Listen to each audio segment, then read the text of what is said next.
వార్తలకు స్వాగతం. నేను ప్రియా. శ్రీకాకుళం జిల్లా పలాస నియోజకవర్గం తెలుగుదేశం పార్టీ కార్యాలయంలో తెలుగుదేశం పార్టీ సీనియర్ నాయకులు పీరుకట్ల విఠలరావు మీడియాతో మాట్లాడుతూ వైసీపీ నాయకులు ఇంకా అధికారంలో ఉన్నామన్న భ్రమలో ఉన్నారు అని ఎద్దేవా చేశారు. మీకు ప్రజలు నమ్మి అధికారం ఇస్తే మీరు ప్రజలు చేసింది ఏమిటి? రాష్ట్రాన్ని పూర్తిగా నాశనం చేశారు, పెట్టుబడిదారుల వెనుక పంపించారు. ఇది నిజం కాదా అని అన్నారు. మెడికల్ కాలేజీ గురించి మాట్లాడుతూ మీ టైంలో ఎన్ని కాలేజీలు నిర్మించారో చెప్పండి, పునాదిరాలు కూడా వేయలేదు. కూటమి ప్రభుత్వం అధికారంలోకి రాగానే యుద్ధ ప్రాతిపదికన పనులు జరిగాయని, ప్రజలకు మెరుగైన వైద్యం అందించవలసిన పనులు జరుగుతున్నట్టే వాటి హేళన చేస్తున్నారు. ప్రజలంతా చూస్తున్నారు. మీ హయాంలో రైతులు గుర్తుకు రాలేదా? మాజీ మంత్రి అప్పలరాజు ధాన్యం కొనుగోలు చేసి 1674 కోట్ల రూపాయలు బకాయిలు పెడితే కూటమి ప్రభుత్వం అధికారంలోకి వచ్చిన వెంటనే రైతులు ఇవ్వవలసిన బకాయిలు మొత్తం చెల్లించిన ఘనత కూటమి ప్రభుత్వానిదే అని అన్నారు. అందరికీ నమస్కారం అండి. జగన్మోహన్ రెడ్డి గారు ఇంకా ప్రెస్టేషన్ నుండి బయటపడినట్లేదు. తీవ్ర నిర్వేదంతో ఏం మాట్లాడుతున్నాడో ఆయనకే తెలియటం లేదు. దిక్కుతోసన స్థితిలో ఏం మాట్లాడుతున్నారో కూడా ఆయనకు అర్థం కావటం లేదు. మెడికల్ కాలేజీలు మీ హయాంలో మీరు తీసుకొచ్చినటువంటి 17 మెడికల్ కాలేజీల్లో కేవలం 5 తప్పితే మిగతా ఎక్కడైనా ఏ మెడికల్ కాలేజీలైనా పునాదికనే పూర్తయిందా లేదా అనేటువంటిది మీ పార్టీ వాళ్ళు కానీ మీరు కానీ ఎవరైనా రుజువు చేయగలిగితే దానికి మేము దేనికైనా సిద్ధంగా ఉన్నాం. మీరు కనీసం వాటిని పునాది స్థాయికి కూడా తీసుకురాలేని పరిస్థితుల్లో వదిలేసి మీ హయాంలో మేనేజ్మెంట్ కోటాలు కన్వీనర్ కోటాలో 42% సీట్లు మాత్రమే మీరు ఇవ్వగలిగారు.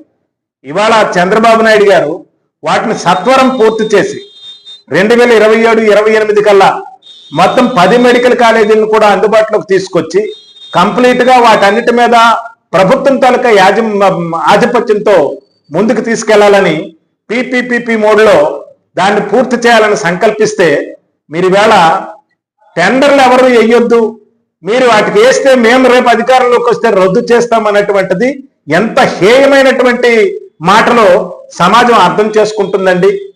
ఒక గతంలో ఈ రాష్ట్రానికి ముఖ్యమంత్రిగా చేసి ఒక పార్టీలో ఈవేళ ఇంకా ప్రతిపక్ష నాయకుడిగా నువ్వు పోరాటం చేస్తూ ప్రతిపక్ష నాయకుడు హోదా కావాలని పోరాటం చేస్తున్న మీరు ఏం మాట్లాడుతున్నారో అర్థం కావటం లేదు. ఒక పక్క రాష్ట్రానికి పెద్ద ఎత్తున పెట్టుబడిదారులు వస్తుంటే ఆ పెట్టుబడిదారులకేమో ఒకవైపు బెదిరిస్తున్నారు, పెట్టుబడులు పెట్టకండి ఆంధ్రప్రదేశ్లో అని.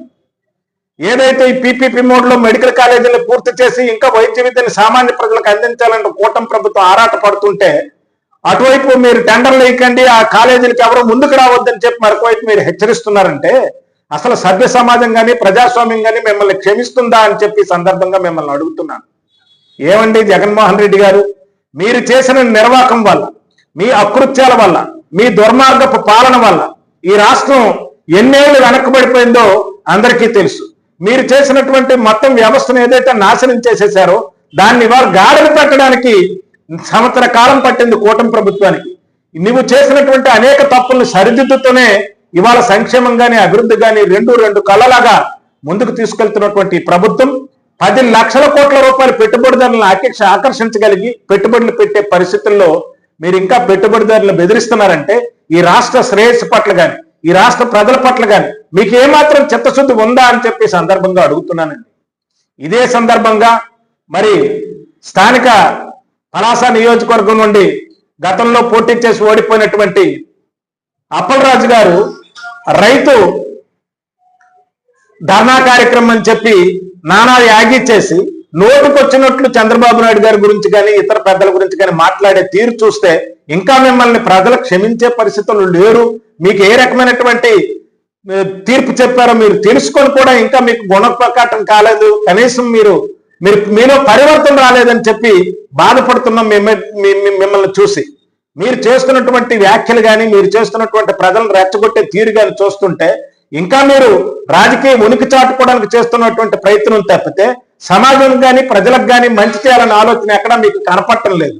ఏమండి, మీరు ధాన్యం సేకరించి ఆ ధాన్యం డబ్బులు నెల తరబడి ఆ ఖాతాల్లో వేయినటువంటి రోజులు గతంలో మీ ప్రభుత్వంలో మేము చూసాము. ఆ రోజు రైతుల పట్ల లేదు మీకు ఈ రకమైనటువంటి సానుభూతి. మరి అదే విధంగా మీరు దిగిపోతూ 1674 కోట్ల రూపాయలు రైతులకు బకాయిలు పెట్టేసి మీరు ఎగనమం పెట్టి దిగిపోయిన తర్వాత ఇన్ని ఆర్థిక ఇబ్బందుల్లో కూడా మొట్టమొదటిగా రైతుల తాలూకా డబ్బులు బకాయిలు చెల్లించాలని చెప్పి కూటమి ప్రభుత్వం 1674 కోట్ల రూపాయలు చెల్లించినటువంటి ఘనత కూటమి ప్రభుత్వానికి. అంతేకాదు దాన్ని కొనుగోలు చేసినటువంటి 24 గంటల్లోనే రైతు పక్షపాతి ప్రభుత్వం కాబట్టి కూటమి ప్రభుత్వం 24 గంటల్లో వాళ్ళకి డబ్బులు కూడా చెల్లించినటువంటి సందర్భం ఒకసారి మనం ఆలోచన చేస్తే మీరు రైతుల పక్షాన్ని ఇవాళ మొసలు కన్నీరు కారుస్తున్నారు, మీరు ఏ రకమైనటువంటి రాజకీయ లబ్ధి కోసం చేస్తున్నారు అనేది ప్రజలకు అర్థమవుతుంది. ఎరువులు ట్రాన్స్పరెంట్ గా ఎక్కడ ఏ విధమైనటువంటి అవకతవకలు లేకుండా ప్రజలకు పంపిణీ చేసే వ్యవస్థని పటిష్టపరుస్తూ ఎప్పటికప్పుడు క్లోజ్ మానిటరింగ్ చేస్తున్నారు జిల్లా యంత్రాంగం కానీ, కలెక్టర్ గారు కానీ, అలాగే కన్సల్ట్ మంత్రి అచ్చెన్నాయుడు గారు కానీ.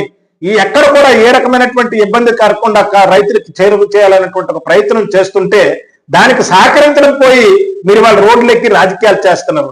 మీలో ఎంతమంది తీసుకోలేదంటే మొదటి పడితే ఎరువులు వచ్చినప్పుడు ఎరువులు తీసుకొని మళ్ళీ రోడ్లెక్కి మీరు అబద్ధాలు చెప్తున్నారు జనం కోసం. ఇలాంటి తప్పుడు సంకేతాలు ఇచ్చి ప్రజలను మభ్యపెట్టే ప్రయత్నం చేయకూడదండి. ఇలాంటి తప్పుడు విధానాలతో మళ్ళీ మీరు వెళ్తే గతం ఇంకా మీకు గుర్తు చేస్తూనే మరొకసారి మీరు అసలు ఎప్పుడు ఇంకా ముందుకు వచ్చే పరిస్థితి లేకుండా ప్రజలు గుణపాఠం చెప్పడానికి సిద్ధంగా ఉన్నారు. దయచేసి మీరు కార్యక్రమాలు చేస్తున్నప్పుడు బాధ్యత కలిగినటువంటి ప్రతిపక్ష నాయకులుగా ప్రజలకి ఏం మంచి జరగాలి, లేకపోతే ఎక్కడ లోటుపాట్లు ఉన్నాయి మీరు ఎత్తి చూపండి. మాట్లాడితే ధర్నాలని లేకపోతే హర్తాళ్ళని మీరు రోడ్లు ఎక్కిపోయి వ్యవస్థను ఇబ్బంది పడతామంటే క్షమించడానికి కూటమి ప్రభుత్వం సిద్ధంగా లేదండి. ఇవాళ చంద్రబాబు నాయుడు గారు అలాగే పవన్ కళ్యాణ్ గారు నరేంద్ర మోడీ గారి నాయకత్వంలో నిన్న సూపర్ 6 సూపర్ హిట్ కార్యక్రమం అనంతపురంలో జరిగినటువంటి సభ అత్యంత విజయవంతమైంది.